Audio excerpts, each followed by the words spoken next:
Mes parents ont appelé mon enfant le petit enfant mal aimé, alors, je leur ai offert un vrai cadeau. Mes parents, ces vampires émotionnels qu'ils sont, ont offert à Lily, ma fille de 8 ans, un cheval en plastique cassé pour le nouvel an, un jouet provenant d'un bac de solde, avec une patte cassée nette. Puis, mon père a annoncé devant tout le monde, c'est la petite fille qu'on n'aime pas. Les vrais cadeaux sont pour tes cousins. Lily a éclaté en sanglots. Tout le monde a ri. 20 minutes plus tard, je leur ai offert un cadeau qu'ils n'ont toujours pas fini d'avaler. Mes parents ont toujours rendu la hiérarchie familiale douloureusement claire. Ma sœur Mélissa, et ses jumeaux? Des enfants prodiges. Mon frère Daniel? Acceptable, tant qu'il baisse la tête, et qu'il est d'accord avec eux. Moi? Je suis le bourreau de travail. Viens tôt, Erin. Occupe-toi de l'accueil, Erin. Nettoie le désordre au bureau quand nous sommes trop fatigués pour lever le petit doigt, Erin. Mais quand il s'agit d'amour, et de respect véritable, soudain, il y a une longue file d'attente. Je suis tout au bout, si tant est que je sois admise dans le bâtiment. Lily, elle, ne fait pas du tout partie de cette file. Pour eux, elle compte à peine comme une petite fille, elle n'est qu'un accessoire. Et pourtant, je suis une optimiste chronique, le genre d'optimisme stupide. Cette année, je m'étais dit que les choses pourraient enfin être différentes. Mes parents vieillissent. Leur santé commence à vaciller. Peut-être qu'ils allaient enfin réaliser qu'ils avaient ignoré 6 des anniversaires de Lily, d'affilée. Au moins, ils pourraient la rendre heureuse pour le nouvel an. Nous avons cette tradition familiale, les cadeaux se font le jour de l'an, pas à Noël. Ne me demandez pas pourquoi. Certains font du ski. D'autres regardent le football. Mes parents, eux, pratiquent les dommages émotionnels soigneusement chorégraphiés. Lily, lui ai-je dit, nous allons chez papy et mamie pour le nouvel an. Elle a littéralement sauté de joie. Elle a passé 2 jours à choisir une robe, et à imprimer une photo d'elle et de mon père datant de l'été dernier, ce moment où il l'avait laissé tenir sa canne à pêche sur la rivière, et où il avait même souri comme un être humain. Elle raconte encore cette histoire, comme s'il s'agissait d'un conte de fées. Le 1er janvier, nous sommes arrivés en avance, cadeau à la main, comme de bonnes petites parentes. J'ai compris mon erreur en moins de 10 secondes. La maison ressemblait à un catalogue d'articles de sport qui aurait explosé. Des lumières partout, des décorations, et un faux sapin qui aurait pu accueillir son propre spectacle de la mi-temps de la NFL. Ma mère souriait si fort que son visage semblait figé. Mélissa avait déjà son téléphone sorti, filmant tout pour ses stories Instagram. Les jumeaux, Connor et Ethan, étaient installés devant une montagne de cadeaux, vibrant d'excitation comme s'ils étaient à Disneyland. Lily? Complètement invisible. Pas de bonjour. Pas de bonne année. Pas de câlin. Rien. Elle s'est serrée contre mon flanc, sur le bord du canapé, serrant sa photo dans un petit cadre fait maison. Elle attendait. Puis, la parade des cadeaux a commencé. Les neveux ont tout eu, des tablettes neuves, des vélos brillants, des baskets de marque, et des coffrets d'art avec leurs noms imprimés dessus. Même Buddy, le chien de la famille, a eu un gros sac de friandises de l'animalerie. Lily est restée assise, à regarder, polie comme je le lui avais appris, et mes entrailles bouillaient. Pourquoi les-je laissés espérer? Finalement, ma mère a fouillé sous l'arbre, et a sorti un sac en papier triste et froissé, qui semblait avoir été piétiné à moitié déchiré, avec du ruban adhésif qui tenait à peine. Elle l'a regardé comme si elle ne se souvenait pas l'avoir emballé, puis l'a tendu silencieusement à Lily. À l'intérieur, se trouvait un cheval en plastique bon marché, provenant d'un bac de solde dans un magasin à 1 euro. Une patte était cassée nette, le côté était tout griffé, et quelqu'un avait gribouillé dessus avec un marqueur indélébile. On aurait dit un objet ramassé sur le tapis d'un marché aux puces, pour 25 centimes. Lily a fixé le cheval. Elle n'a pas dit un mot. C'est alors que mon père, déjà à moitié éméché, a eu un sourire narquois, et a annoncé assez fort pour que toute la pièce l'entende, c'est la petite fille qu'on n'aime pas, les vrais cadeaux sont pour tes cousins. Et la pièce a hurlé de rire. Les adultes. Les enfants. Mélissa rayonnait pratiquement de satisfaction. Ma mère n'a même pas bougé un sourcil. Elle s'est remise à distribuer des cadeaux aux vrais petits-enfants.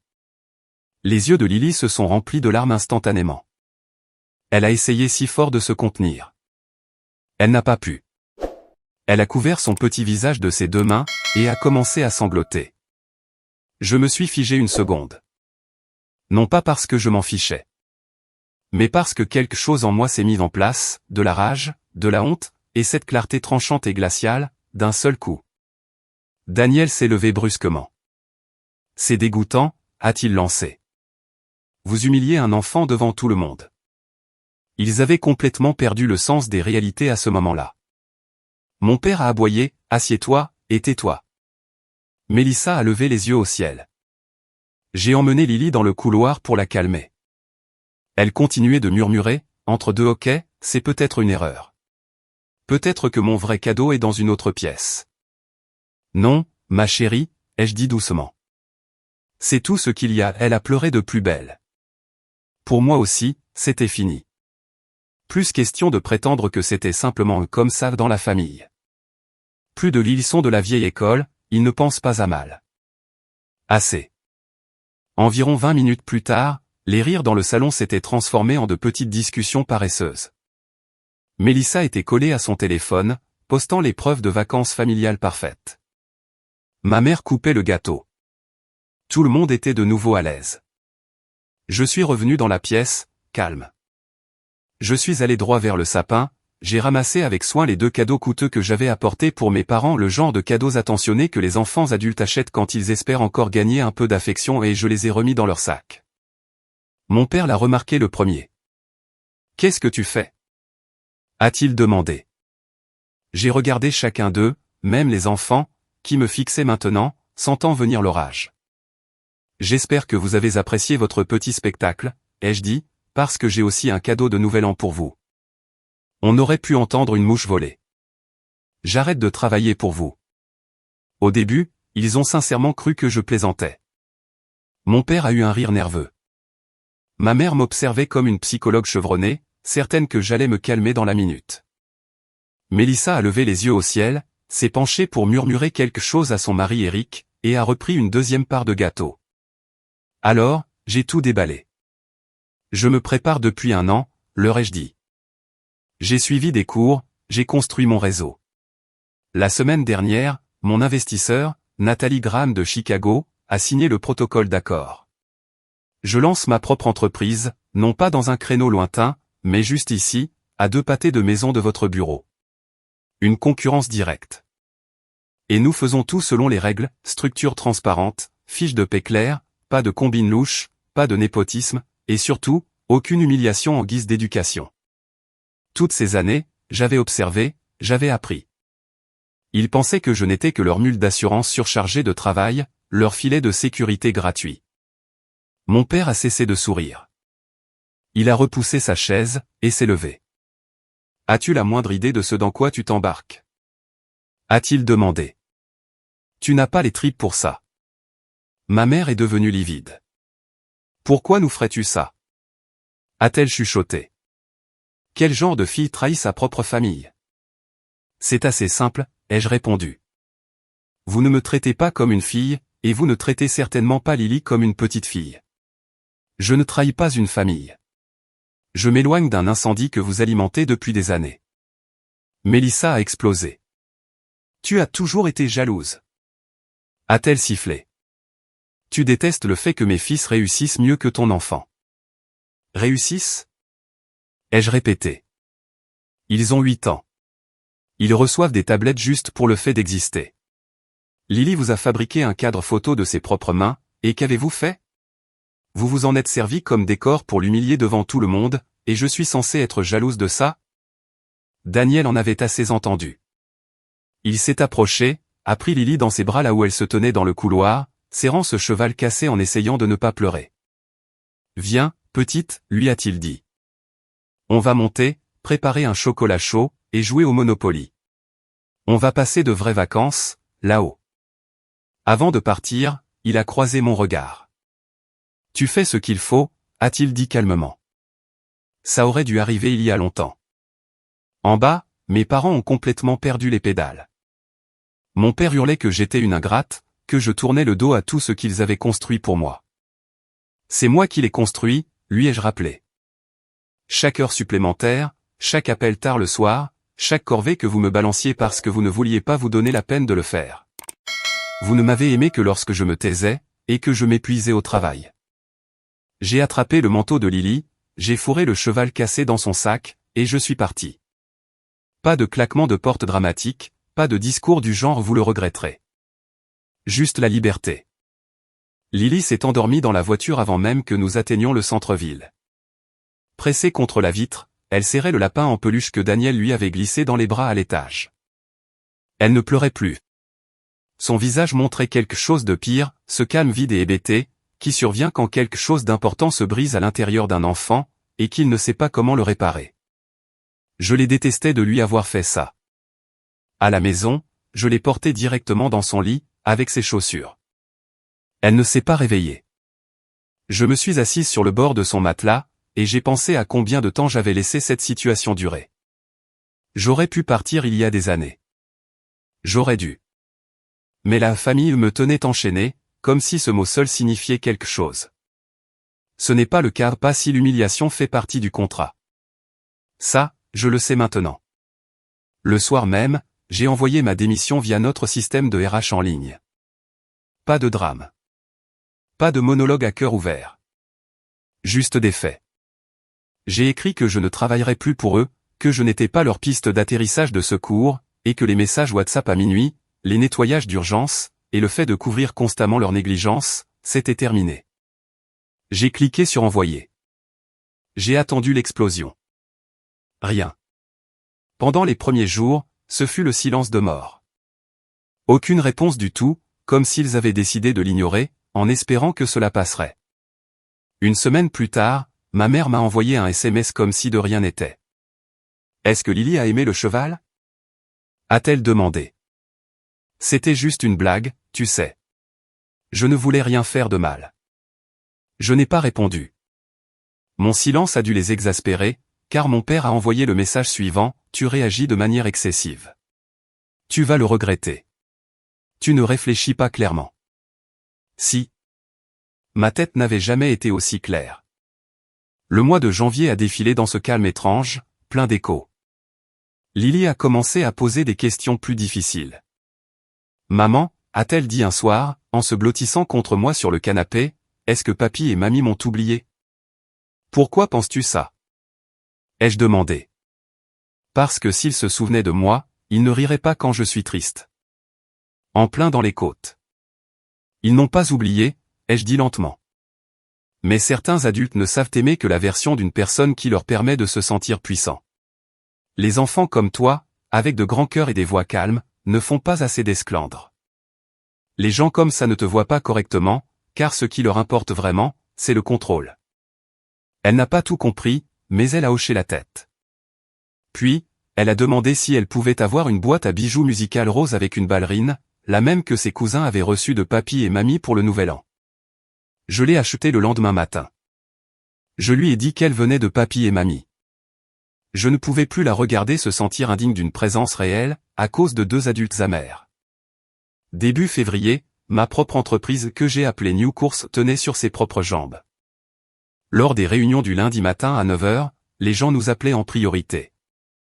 Même quelques noms de famille que je reconnaissais dans le cercle de mes parents ont commencé à nous contacter. Mon investisseur, Nathalie, s'est avéré être bien plus qu'un simple portefeuille.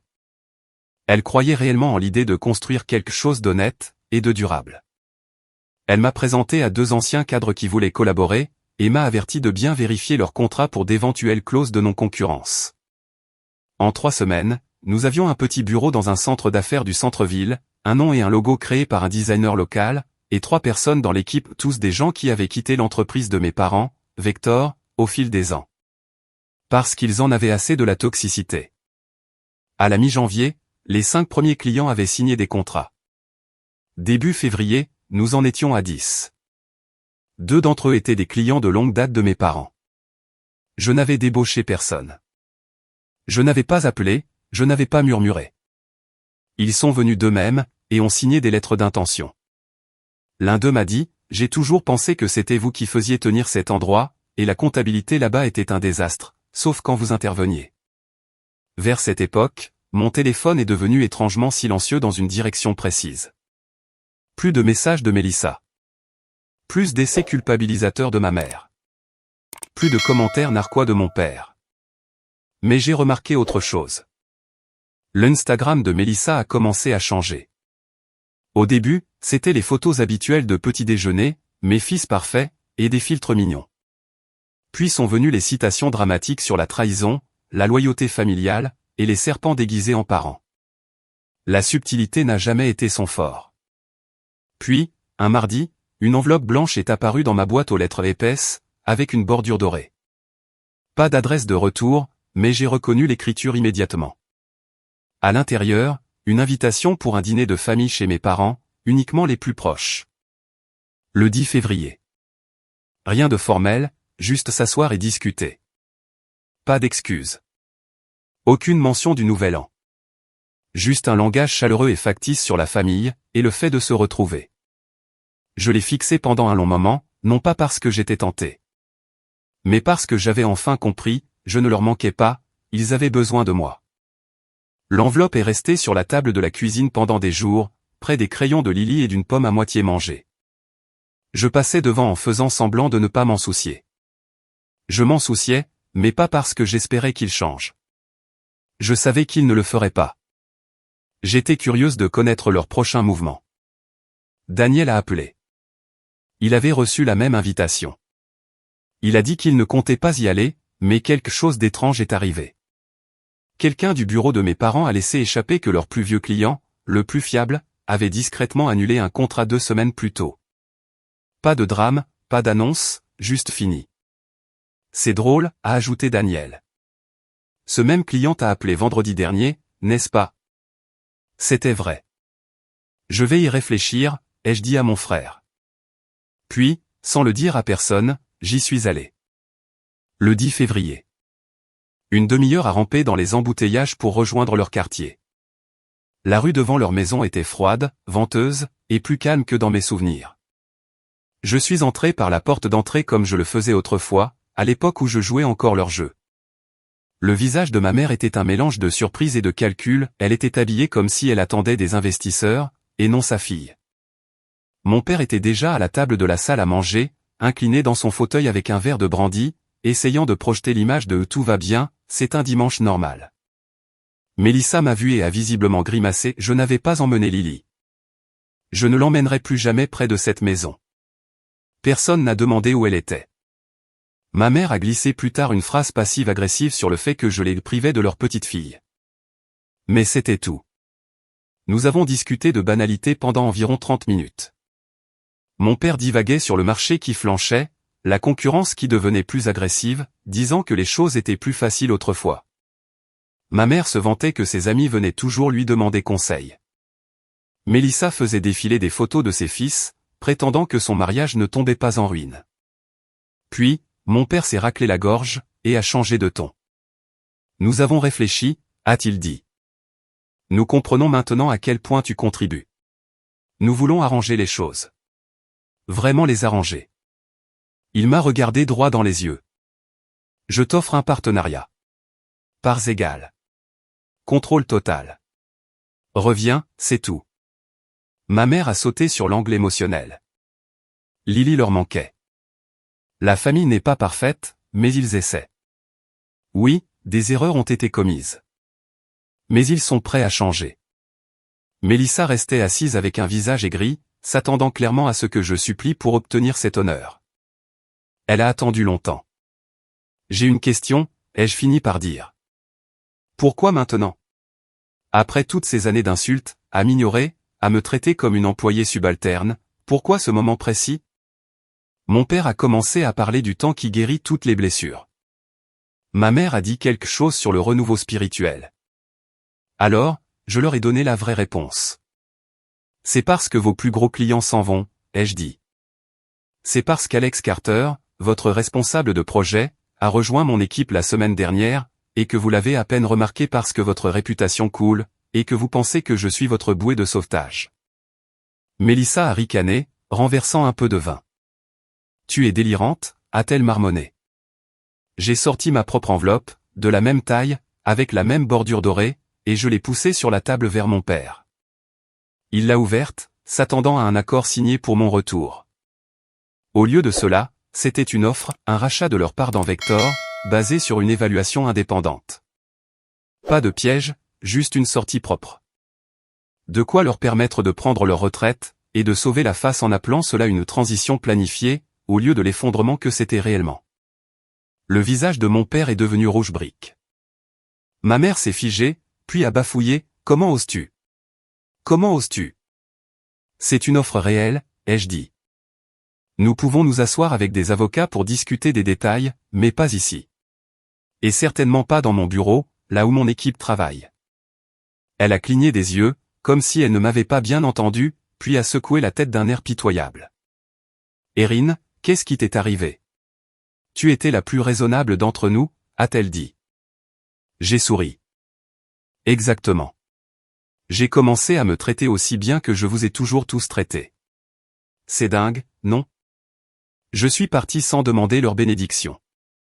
Je n'en avais pas besoin. J'avais quelque chose de mieux, ma propre vie. Les semaines suivantes furent étrangement paisibles. Pas d'appel hurlant, pas de tempête à ma porte. À la place, notre petite entreprise continuait de croître, les gens appelaient, les clients restaient. Nathalie plaisantait en disant que nous nous développions plus vite que ses feuilles de calcul. Nous avons dû louer un espace supplémentaire à l'étage au-dessus de notre bureau. Puis, les rumeurs ont commencé à me parvenir. Apparemment, mon père est allé voir leur plus gros client, Peter, le patron de construction avec qui il travaillait depuis des décennies, pour le mettre en garde contre les risques de traiter avec ma nouvelle structure, qu'il disait instable. Peter a écouté, a hoché la tête, et m'a appelé le lendemain. « Erin », a-t-il dit en riant. « Je connais ton père depuis 30 ans. S'il est à ce point inquiet pour ton entreprise, c'est que tu dois faire quelque chose de bien. Augmentons notre volume de commandes. » Peu de temps après, j'ai reçu un appel tremblant d'Hélène, la chef comptable de longue date de mes parents. La femme qui avait pratiquement maintenu toute leur opération à flot pendant 20 ans. « Je sais que toi et tes parents n'êtes pas en bons termes, a-t-elle dit, la voix chevrotante. Mais je dois te prévenir. Ils subissent un audit complet de l'IRS sur 3 ans de déclaration. Charles panique. Tu sais comment les livres étaient tenus. Je le savais. Des salaires sous la table, des contrats antidatés, des mathématiques créatives se faisant passer pour de la comptabilité. Exactement ce dont j'essayais de les détourner depuis des années. Merci de me le dire, Hélène, ai-je répondu, mais je ne travaille plus pour eux. Je sais, a-t-elle soupiré. C'est juste que... ça fait beaucoup d'années. C'est étrange de voir tout cela s'effondrer comme ça. Le samedi a apporté une nouvelle encore pire, Mélissa avait apparemment décidé de passer par Lily. L'institutrice de Lily m'a appelé ce matin-là. Erin, nous avons eu une situation hier, a-t-elle dit prudemment. Votre sœur s'est présentée après l'école, disant que vous lui aviez demandé de venir chercher Lily. Mais nous ne pouvons pas laisser partir un enfant sans autorisation écrite. Elle a beaucoup insisté. Nous avons dû faire intervenir la sécurité. Mon sang n'a fait qu'un tour. Les drames d'adultes sont une chose. Utiliser mon enfant comme un pion? Non. J'ai appelé mon avocat. Nous avons envoyé des instructions formelles à l'école, seuls Daniel et moi sommes autorisés à récupérer Lily, personne d'autre. Aucune exception. Le dimanche matin, Daniel est passé plus tôt que d'habitude. Il est resté longtemps assis à la table de ma cuisine, sirotant son café en silence. Ils ont eu une réunion de famille d'urgence hier, a-t-il fini par dire. Sans moi, évidemment. J'ai surpris la conversation. Laisse-moi deviner, ai-je dit. Il stratégise pour savoir comment me remettre à ma place. Il a ricané. En gros. Papa veut faire venir un avocat d'affaires de New York, un cador, spécialiste des guerres commerciales. Et qu'ont-ils décidé? Ai-je demandé. Rien, a-t-il répondu. Parce que pendant qu'ils se disputaient, l'avis de l'IRS est arrivé. L'audit sur place commence lundi.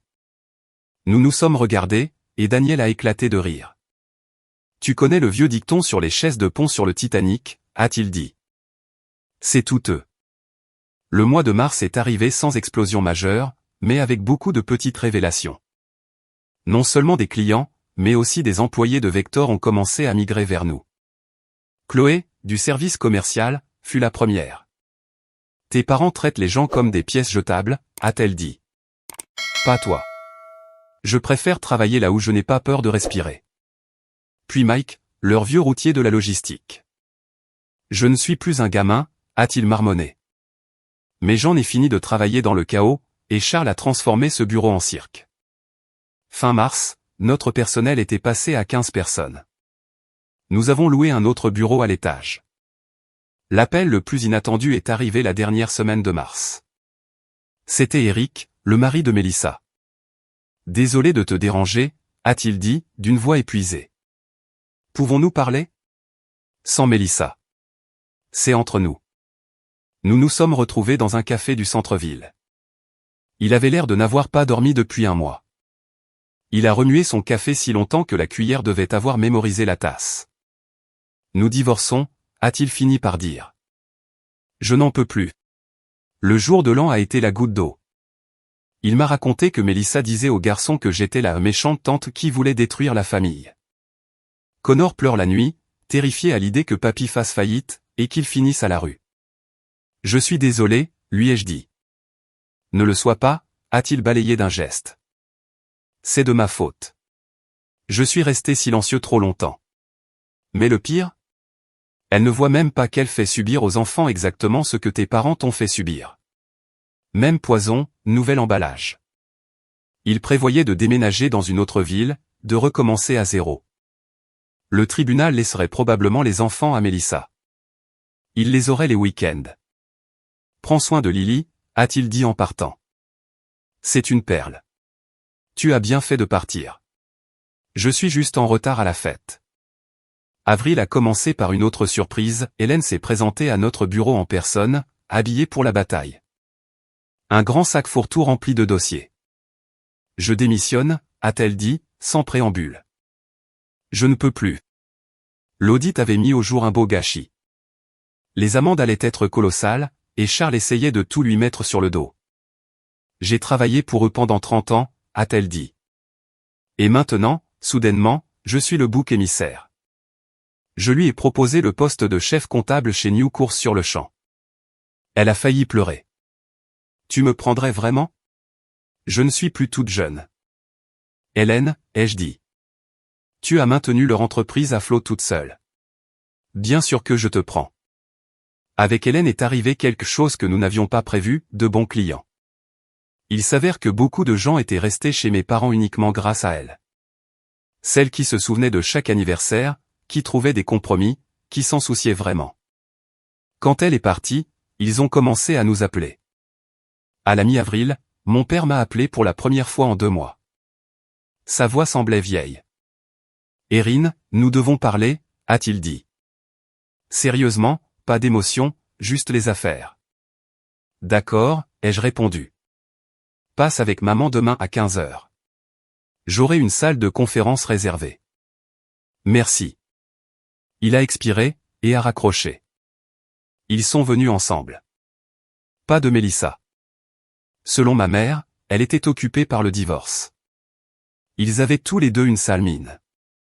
Mon père avait perdu du poids. Ma mère n'arrêtait pas de tortiller un mouchoir entre ses mains. Nous nous sommes assis. Mon père a sorti un dossier, et l'a posé devant moi. Nous sommes prêts à vendre, a-t-il dit. Tout. L'IRS les avait frappés avec des pénalités qu'ils ne pouvaient pas payer. Les clients s'en allaient. Hélène était partie. Ils étaient acculés. Ma mère a fixé la fenêtre pendant un moment, puis a dit doucement, nous pensions construire un empire. Il s'avère que c'était un château de cartes. Tu avais raison. J'ai lu les documents. L'offre était simple, vendre de leur part à la valeur du marché. Aucune condition cachée. Mais une fois les dettes et les pénalités déduites, le prix était presque symbolique. Je vais y réfléchir, ai-je dit. Vous aurez ma réponse dans une semaine. Mon père a hoché la tête, a ramassé les papiers. À la porte, ma mère s'est retournée. Erin. Lily. Est-ce que je pourrais au moins la voir de temps en temps? A-t-elle demandé. Je sais que je ne l'ai pas mérité, mais quand même. C'est à Lily de décider, ai-je répondu honnêtement. Si elle en a envie. Le soir même, j'étais avec Daniel et Hélène à ma table de cuisine, les papiers étalés. Pourquoi as-tu besoin de leurs problèmes? A demandé Daniel. Notre affaire tourne très bien. Hélène nous a surpris tous les deux en défendant l'idée. Peut-être que tu devrais, a-t-elle dit. Pas pour eux. Pour les gens qui sont encore là-bas. Ceux qui n'ont rien fait de mal. Et honnêtement, cette liste de clients vaut la peine d'être sauvée. 3 jours plus tard, Peter a appelé. J'ai entendu parler pour tes parents, a-t-il dit. Si tu décides d'acheter, je te prête l'argent à 3%. Ce n'est pas de la charité. Juste un bon investissement dans un partenaire fiable. Tu as prouvé que tu savais ce que tu faisais. Vector était une bonne boîte autrefois. C'est dommage de la voir mourir comme ça. En mai, nous avons conclu l'affaire. J'ai racheté Vector. Je n'ai pas gardé le nom. Nous avons fusionné les 2 entreprises dans New Course. Mes parents ont reçu assez d'argent pour rembourser leurs dettes et entamer une modeste retraite. Lors de la signature, mon père, contre toute attente, a tendu la main à travers la table et m'a serré la main. Merci, a-t-il dit. Je sais que tu ne fais pas ça pour nous, mais merci quand même. Ma mère pleurait doucement, essayant de le cacher. Avant de partir, elle m'a tendu une petite enveloppe. C'est pour Lily, a-t-elle dit, de la part de mamie. Juste une carte d'anniversaire, si tu le permets. Le soir même, j'ai montré la carte à Lily. Elle l'a étudiée pendant un long moment. Est-ce que mamie n'est plus méchante? A-t-elle demandé. Je ne sais pas, ma puce, ai-je répondu. Les gens changent de différentes manières, mais elle pense à toi. Peut-être qu'un jour, nous irons les voir. Quand tu seras plus grande, on verra. Le mois de juin a apporté la remise de diplôme de Lily à l'école primaire. Elle se tenait sur scène, dans une robe blanche, lisant un poème dans le micro avec ce petit visage sérieux qu'on lui connaît. Dans le public, il y avait moi, Daniel, Megan de notre bureau, et Hélène, qui était pratiquement devenue une grand-mère de rechange pour Lily. Et tout au fond, près de la sortie, se tenaient 2 personnes âgées. Ma mère avait son téléphone sorti, et filmait. Mon père regardait, simplement. Ils ne se sont pas approchés. Ils n'ont pas fait de scène. Ils sont juste restés là. Ils ont regardé leur petite fille. Puis, ils sont repartis discrètement. Lily l'a remarqué. Maman, a-t-elle chuchoté plus tard, en tirant sur ma manche. C'était mamie et papy, n'est-ce pas? Oui, mon cœur. Pourquoi ils ne sont pas venus dire bonjour? Peut-être qu'ils ne voulaient pas te déranger pendant ta journée, ai-je dit. Elle a réfléchi à cela, puis a fait un vague signe de la main en direction de la porte. Mais ils étaient déjà partis. Ce soir-là, en l'abordant, elle m'a dit, « Maman, tu sais quoi? Notre famille est petite, mais elle est vraie.